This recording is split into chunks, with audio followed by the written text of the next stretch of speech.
तो पिछले बार हम लोग पढ़े थे, क्या पढ़े थे बोलो? नाभिकों का प्रकार पढ़े। उसमें क्या सब था? 3 प्रकार का नाभिक होता है। कौन कौन? समस्थानिक आइसोटोप्स, समभारिक आइसोबार्स, समन्यूट्रॉनिक आइसोटोन्स। 3 प्रकार का नाभिक होता है ना। समस्थानिक किसे कहते हैं? एक ही तत्व के अलग अलग नाभिक जिसका परमाणु संख्या 1 होता है किंतु द्रव्यमान संख्या क्या होता है? अलग अलग होता है, उसको समस्थानिक कहते हैं, आइसोटोप्स कहते हैं। हाइड्रोजन का 3 आइसोटोप्स बताए थे। कौन कौन? प्रोटियम, ड्यूटेरियम, ट्राइटियम बताए थे। फिर बताए थे क्लोरीन का 2 समस्थानिक होता है, आइसोटोप्स होता है, 35Cl17, 37Cl17 बताए थे। और उसके बाद बताए थे कार्बन का भी 2 आइसोटोप होता है, 12C6, 14C6 बताए थे। इसके बाद बताए थे आइसोबार्स, संभारिक। कितने प्रकार का होता, मतलब क्या होता है संभारिक? आइसोबार्स 2 अलग अलग नाभिक जिनका द्रव्यमान संख्या 1 ही होता है किंतु परमाणु संख्या अलग अलग होता है।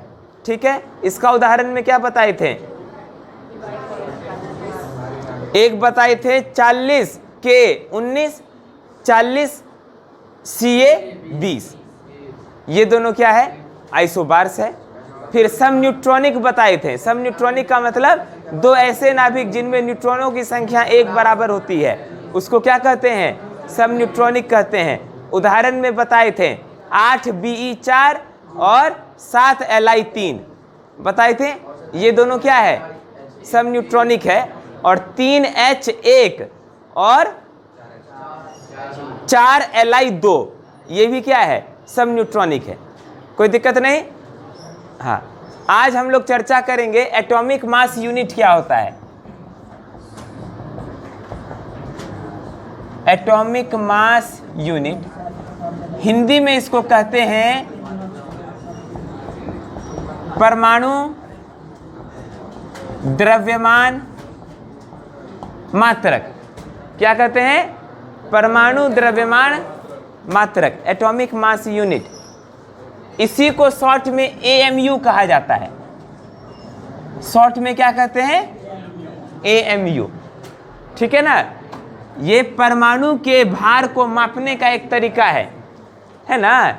परमाणु, किसी भी परमाणु के, किसी भी एटम के भार को AMU में नापा जाता है। किसी भी परमाणु के भार को किस में मापा जाता है? AMU में। जैसे हम लोग अपना भार नापते हैं किस में? kg में रे। हम लोग अपना भार किस में नापते हैं? kg में नापते हैं। उसी प्रकार से परमाणु के भार को किस में मापा जाता है? AMU में मापा जाता है। कोई दिक्कत नहीं। ठीक है।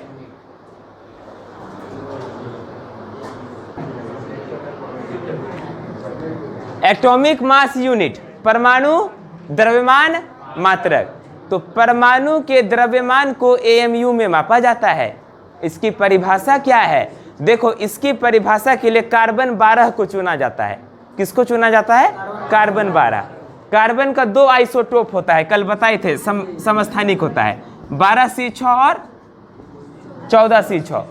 तो एटॉमिक मास यूनिट जो होता है ये होता है 1/12 गुने कार्बन 12 का द्रव्यमान। 1/12 गुने मास ऑफ C12 एटम। अगर हिंदी में लिखें तो 1/12 गुने कार्बन 12 परमाणु का द्रव्यमान। समझ गए? तो परमाणु द्रव्यमान मात्रक क्या होता है बोलो जी? 1/12 गुने कार्बन 12 परमाणु का द्रव्यमान। समझ गया? इस प्रकार से इसको परिभाषित किया जाता है। तो बोलेगा AMU के परिभाषा में किसको बेस माना जाता है? तो कार्बन 12 परमाणु को बेस माना जाता है। इसी से निकाला जाता है। हाइड्रोजन को नहीं लिया, हीलियम को नहीं लिया AMU को परिभाषित करने में। किसी ऑक्सीजन, नाइट्रोजन किसी को नहीं लिया। किसको लिया? कार्बन 12 को लिया। समझ गया? AMU की परिभाषा में किसको लेता है? कार्बन 12 को लेता है। ऑक्सीजन, नाइट्रोजन, कैल्शियम, सोडियम किसी को नहीं लिया। किसको लिया? कार्बन 12 को लिया बेस। ठीक है। और इसके अनुसार परिभाषित किया किसको? AMU को। कोई दिक्कत नहीं ना। तो AMU की परिभाषा में किसको बेस लिया जाता है? कार्बन 12 को। किसको बेस लेते हैं बोलो? कार्बन 12 को। और क्योंकि कार्बन 12 है तो 12 से भागा कर दिए हैं। कार्बन 12 है तो किससे भागा किए? 12 से भागा किए। तो AMU के परिभाषा में क्या लेते हैं? 1/12 गुने कार्बन 12 का द्रव्यमान। बुझ गया AMU क्या होता है? अच्छा, AMU का मान कितना निकल के आता है? तो क्या किया है? कार्बन 12 परमाणु का द्रव्यमान निकाल लिया, उसको 12 से भागा कर दिया, तो AMU का मान आ गया। तो एक AMU बराबर देखा गया 1.66 गुने 10⁻⁻27 kg होता है। एक AMU बराबर कितना? 1.66 गुने 10⁻⁻27 kg। बुझ गया? कोई दिक्कत? एक AMU बराबर 1.66 गुने 10⁻⁻27 kg। इतना ही द्रव्यमान एक प्रोटॉन का भी होता है। ये लगभग प्रोटॉन के द्रव्यमान के बराबर आ गया। समझ गए? प्रोटॉन का द्रव्यमान भी इतना ही होता है। लिख लेंगे। तो एक AMU बराबर अनमोल, एक AMU बराबर 1.66 गुने 10⁻⁻27 kg। एक AMU बराबर 1.66 गुने 10⁻⁻27 kg। और AMU से क्या नापा जाता है? परमाणु के द्रव्यमान को मापा जाता है। समझ गया? एक लाइन लिख भी सकता है, परमाणु के द्रव्यमान को मापने का मात्रक AMU है। परमाणु के द्रव्यमान को मापने का मात्रक क्या है? AMU।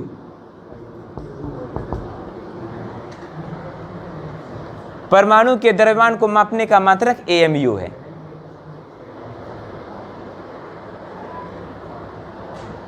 AMU को कई बार खाली U भी मतलब खाली U लिख देता है। कई बार AMU को क्या लिख देता है? कौन लिखेगा? AMU। डायरेक्ट क्या लिख दिया? U लिख दिया। तो AMU को कई बार क्या लिख देता है? AMU को केवल U से भी दिखाया जाता है। AMU को केवल U से भी दिखाया जाता है। AMU को केवल U से भी दिखाया जाता है।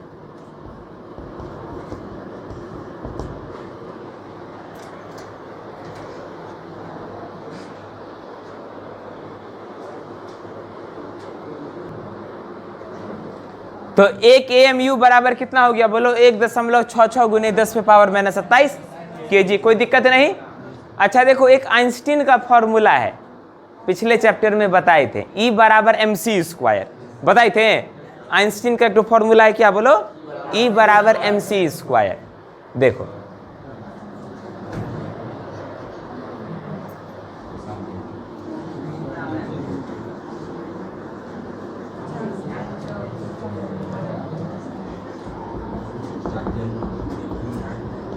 आइंस्टीन का ऊर्जा द्रव्यमान समीकरण, इसको आइंस्टीन का क्या बोलते हैं? ऊर्जा द्रव्यमान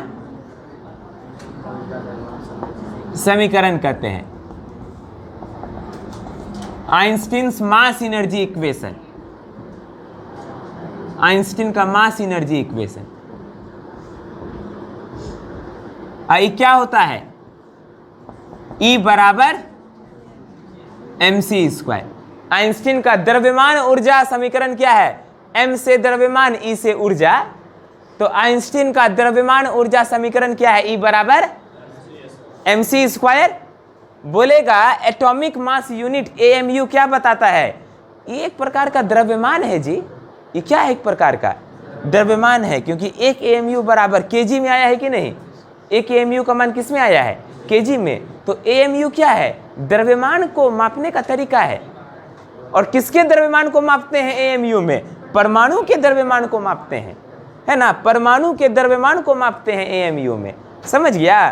तो अगर इस समीकरण में m का मान रख दें 1.66 गुने 10⁻⁻27 kg, और C का मान कितना होता है? C का मान कितना होता है जी? बड़ा भूस्कोल सब है जी तुम लोग। कहाँ का भूस्कोल है तुम लोग हैं? सीरी क्लासेस को बदनाम करता है। यदि m का मान 1.66 गुने 10 पे पावर मैंने 27 kg रख दें, ठीक है, और c का मान 3 गुने 10 पे पावर 8 मीटर प्रति सेकेंड होता है, ठीक है। तो यहां से e का मान निकल के आ जाएगा। तुम लोग के लिए हम गुना कर देते हैं, क्या समझे, तुम लोग के लिए गुना करके डायरेक्ट आंसर लिख देते हैं। e का मान आएगा 931 मेगा। इतना फास्ट गुना कर लेगा तुम लोग? e का मान कितना आ गया? 931। m से मेगा, e से इलेक्ट्रॉन, v से वोल्ट, तो 931 मेगा इलेक्ट्रॉन वोल्ट। e का मान कितना निकल के आता है? 931 मेगा इलेक्ट्रॉन वोल्ट। ऑब्जेक्टिव में पूछेगा जी 1 u बराबर कितना इलेक्ट्रॉन वोल्ट, तो बोलेंगे 1 u बराबर 931 मेगा इलेक्ट्रॉन वोल्ट। 1 u बराबर कितना होता है? 931 मेगा इलेक्ट्रॉन वोल्ट। ऑब्जेक्टिव में ये चीज पूछा जा सकता है। 1 u बराबर कितना मेगा इलेक्ट्रॉन वोल्ट, तो 1 u बराबर 931 मेगा इलेक्ट्रॉन वोल्ट। समझ गया? यहाँ u का मतलब क्या है? AMU। AMU को शॉर्ट में कह दिया u। समझ गया? तो 1 u बराबर क्या होता है, जल्दी से बोलो? 931 मेगा इलेक्ट्रॉन वोल्ट। 1 u बराबर 931 मेगा इलेक्ट्रॉन वोल्ट। u के जगह AMU भी लिख सकते हैं, तो 1 AMU बराबर 931 मेगा इलेक्ट्रॉन वोल्ट। समझ गया? ईमान याद रखना, 931। बुझ गया? 1 u बराबर 931 मेगा इलेक्ट्रॉन वोल्ट। कोई दिक्कत नहीं ना? ठीक है जी, लिख लो।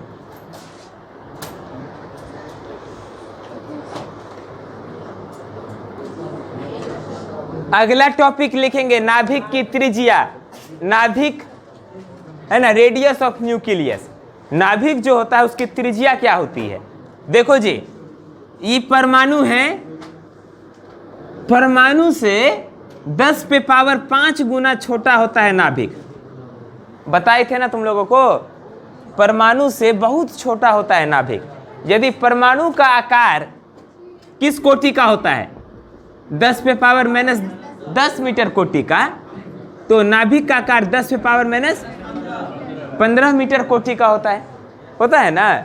इसका मतलब परमाणु से तो बहुत छोटा है नाभिक। लेकिन नाभिक भी गोल है, इसका भी तो कुछ त्रिज्या होता होगा, इसका भी कुछ त्रिज्या होता होगा, रेडियस। तो नाभिक, ऐसा देखा गया है कि नाभिक की त्रिज्या ये समानुपाती होता है a पे पावर 1/3 के। नाभिक का जो त्रिज्या होता है ना, वह समानुपाती होता है किसके? a पे पावर 1/3। यहाँ a क्या है?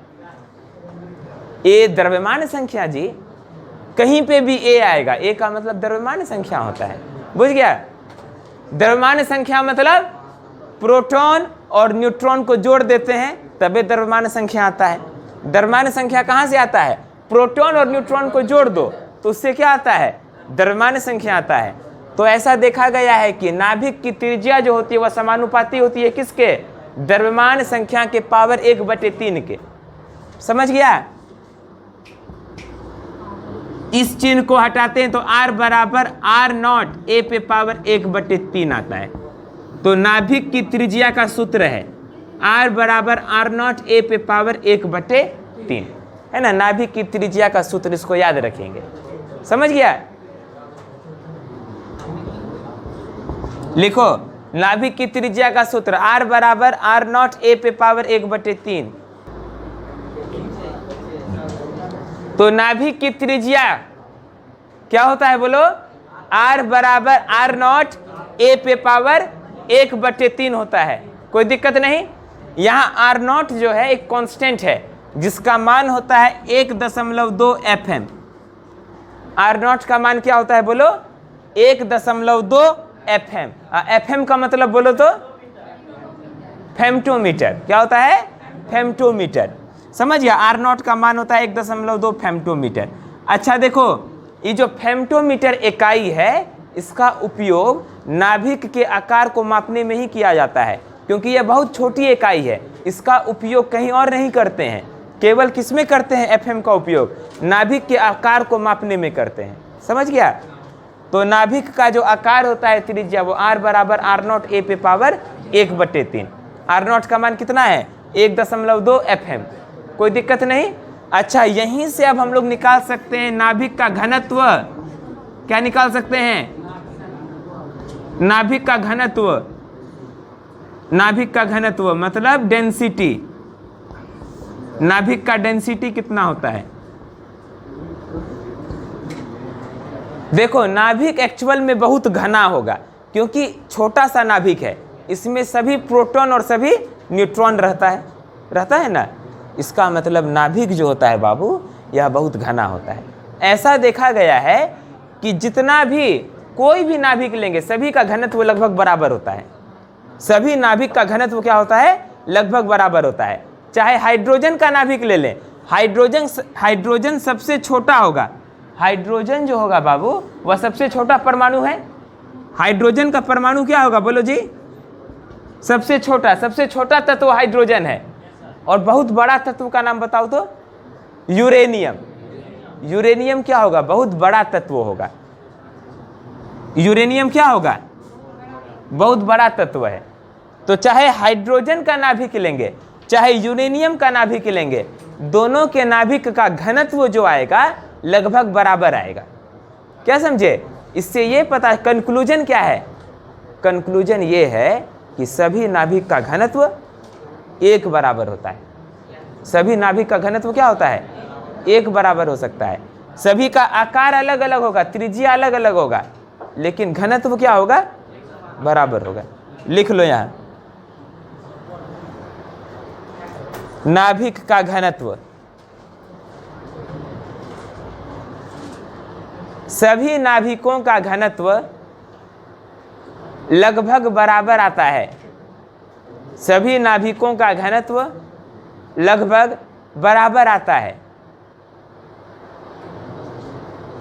सभी नाभिकों का घनत्व लगभग बराबर आता है। सभी नाभिकों का घनत्व लगभग बराबर आता है। अंग्रेजी में लिखेंगे, density of all nuclei is almost equal. Density of all nuclei is almost equal. जितना भी नाभिक होगा, सबका डेंसिटी क्या आता है? घनत्व एक बराबर आता है। और वह मान कितना होता है? 10 पे पावर 17। किस कोटि का आता है? 10 पे पावर 17 कोटि का आता है। नाभिक का घनत्व 10 पे पावर 17 कोटि का आता है।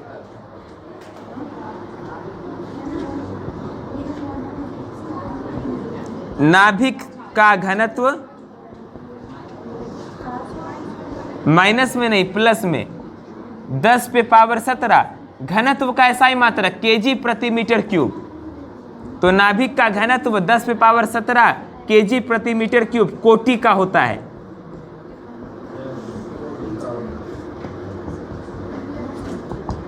नाभिक का घनत्व 10 पे पावर 17 केजी प्रति मीटर क्यूब कोटि का होता है।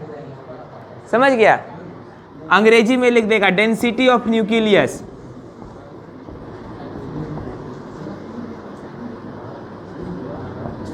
is of the order of 10 पे पावर 17 kg पर metre cube. Density of nucleus is of the order of 10 पे पावर 17 kg प्रति मीटर क्यूब। तो नाभिक का घनत्व किस कोटि का आता है? 10 पे पावर 17 kg प्रति मीटर क्यूब कोटि का आता है।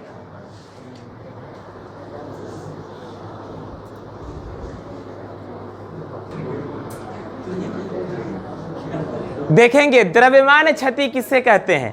ठीक है, ऐसा देखा गया है नाभिक के अंदर क्या रहता है? प्रोटॉन और न्यूट्रॉन। तो सभी प्रोटॉन और न्यूट्रॉन के द्रव्यमान को जोड़ देते हैं तो नाभिक का जो द्रव्यमान आता है उससे कम आता है।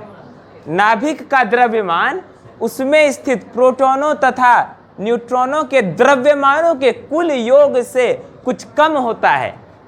नाभिक का जो द्रव्यमान होता है उसमें स्थित जो प्रोटॉन और न्यूट्रॉन हैं उसके द्रव्यमान से कुछ कम होता है। द्रव्यमान के इस अंतर को द्रव्यमान क्षति कहते हैं। द्रव्यमान के इस अंतर को क्या कहते हैं? द्रव्यमान क्षति कहते हैं। इसे डेल्टा एम से सूचित किया जाता है। बुझ गए ना? तो नाभिक के अंदर जो प्रोटॉन और न्यूट्रॉन होता है, देखो सभी के मास को जोड़ दो तुम। नाभिक के अंदर क्या है? प्रोटॉन और न्यूट्रॉन। सभी के मास को जोड़ देते हैं, लेकिन नाभिक का मास उससे कम आता है। तो ये जो अंतर हो गया, इसी को हम लोग क्या कहते हैं? द्रव्यमान क्षति कहते हैं। इसको डेल्टा एम से सूचित किया जाता है।